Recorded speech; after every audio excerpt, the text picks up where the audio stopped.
اور اگر نبی کی سنت چھوڑ دو گے تو گمراہ ہو جاؤ گے۔ بر صغیر میں یہ بڑی بیماری ہے کہ نماز با جماعت کی جو اہمیت ہے وہ بڑی کم ہے۔ عرب لوگوں میں اکیلا آدمی انتظار کرتا رہتا ہے دوسرے آدمی کا، کوئی آ جائے میں جماعت کرا لوں، کوئی آ جائے تو جماعت۔ اور ہمارے ہاں تین تین بھی لائن میں کھڑے ہوں گے، اپنی اپنی نماز پڑھ رہے ہوتے ہیں۔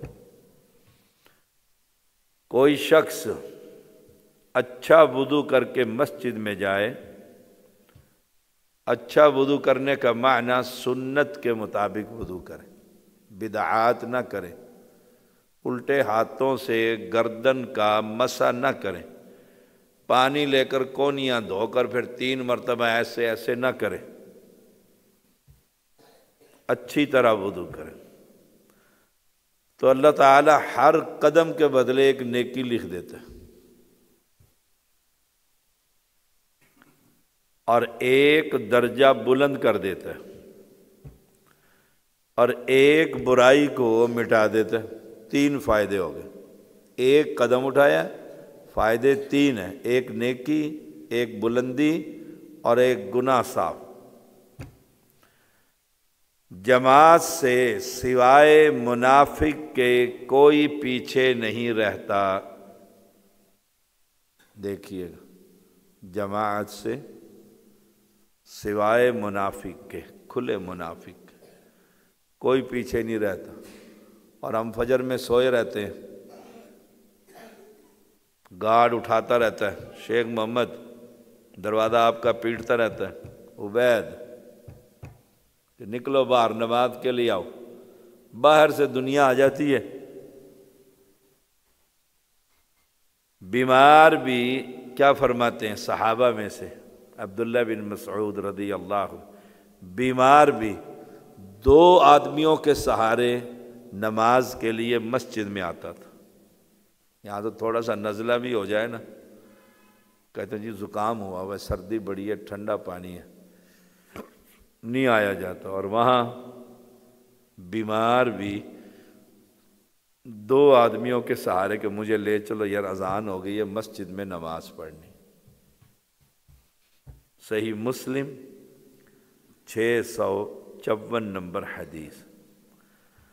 سیدنا ابن عمر رضی اللہ تعالی عنہما بیان کرتے ہیں، رسول اللہ صلی اللہ علیہ وسلم نے فرمایا، اکیلے شخص کی نماز سے جماعت کے ساتھ نماز پڑھنا 27 درجے زیادہ ثواب۔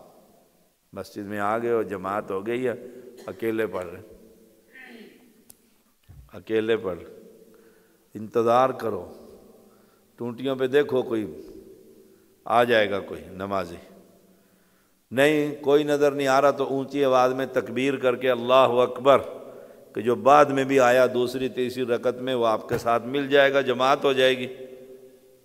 نہیں تو فرشتے تو اللہ کے موجود ہی ہیں، وہ آپ کے ساتھ جماعت کے ساتھ نماز پڑھیں گے، آپ کی جماعت ہو جائے گی۔ ہمیں اکیلے پڑھنے کا بڑا شوق، کیوں؟ فٹافٹ اپنی مرضی کی پڑھی اور چلتے بنے۔ صحیح بخاری 645 نمبر۔ سیدنا ابی بن کعب رضی اللہ تعالیٰ بیان کرتے ہیں، رسول اللہ صلی اللہ علیہ وسلم نے فرمایا، ایک آدمی کا دوسرے آدمی کے ساتھ مل کر نماز پڑھنا تنہا نماز پڑھنے سے کہیں زیادہ پاکیزہ اور اجر و ثواب کا باعث ہے، اور 2 آدمیوں کے ساتھ مل کر پڑھنا زیادہ اجر و ثواب کا باعث ہے۔ اسی طرح جتنے افراد زیادہ ہوں گے اللہ کے ہاں اتنا ہی زیادہ پسندیدہ ہے۔ ابو داود 554 نمبر۔ اور کیسے جماعت کراتے ہیں کچھ لوگ، 2 آدمی ہو گئے ہیں، امام یہاں پر کھڑا ہے، مقتدی اس کے پیچھے یہاں پر کھڑا ہے، حالانکہ مل کر دوسرے آدمی کے ساتھ مل کر نماز پڑھنا، قدم کے ساتھ قدم، کندھے کے ساتھ کندھا۔ لیکن کچھ لوگ امام کو تھوڑا سا آگے کر کے اور تھوڑا سا پیچھے کھڑے ہو کر جماعت شروع کرا دیتے ہیں، یہ مولویوں کی بدعات ہے۔ سیدنا ابن عمر رضی اللہ تعالی عنہما بیان کرتے ہیں رسول اللہ صلی اللہ علیہ وسلم نے فرمایا یقیناً اللہ جماعت کی نماز سے بہت خوش ہوتا ہے۔ اللہ کو خوش کرنا چاہیے۔ جب اللہ راضی ہوگا تو ہمیں کیا ملے گی؟ جنت۔ تو اکیلے نماز کا جو تصور ہے وہ ختم کیجیے۔ کہیں سفر میں بھی ہے، میں نے دیکھا ہے عرب لوگوں کو، ہم لمبے لمبے سعودیہ میں سفر کرتے تھے، نماز کا وقت ہوا ہے، گاڑی سے اترتے ہیں، اپنے مصلے نکالتے ہیں، پیچھے بیوی بچوں کو کھڑا کرتے ہیں، خود امام بنتے ہیں، جماعت سے نماز پڑھ کے پھر مصلے گاڑی میں رکھ لیتے ہیں۔ اور ہماری گاڑیوں کے اندر مصلے کے علاوہ ہر چیز موجود ہوتی ہے، ہر چیز موجود ہوگی، کھانا بھی، پینا بھی، فلانا بھی، ٹمکانا بھی، ہر چیز ہوگی۔ مصلح ضرورت ہی نہیں ہے، ساڑھا کی کام ایسے کوئی مسلمان جہاں وقت ہو گیا ہے مصلح بچھائیے، نکالیے گاڑی میں سے اور نماز سے جماعت سے نماز پڑھیے، رب راضی ہوتا ہے۔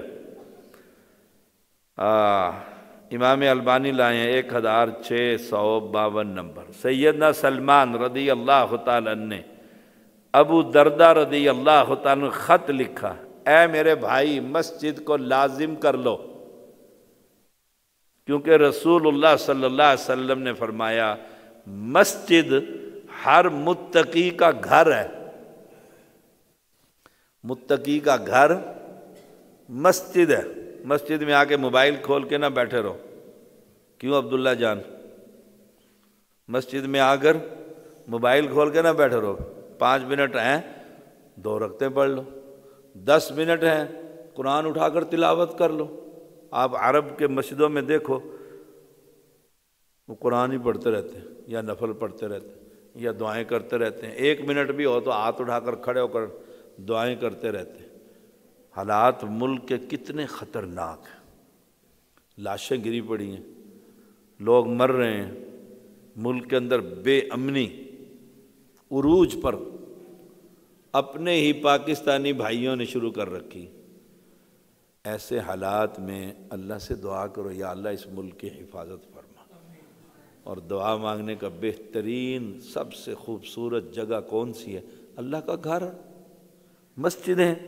مسجد میں آ کر اللہ سے کہو یا اللہ اس ملک کی حفاظت فرما، یہ بے امنی پھیلانے والے لوگ ہیں، اللہ ان کو ہدایت نصیب فرما۔ صلی اللہ علیہ وسلم۔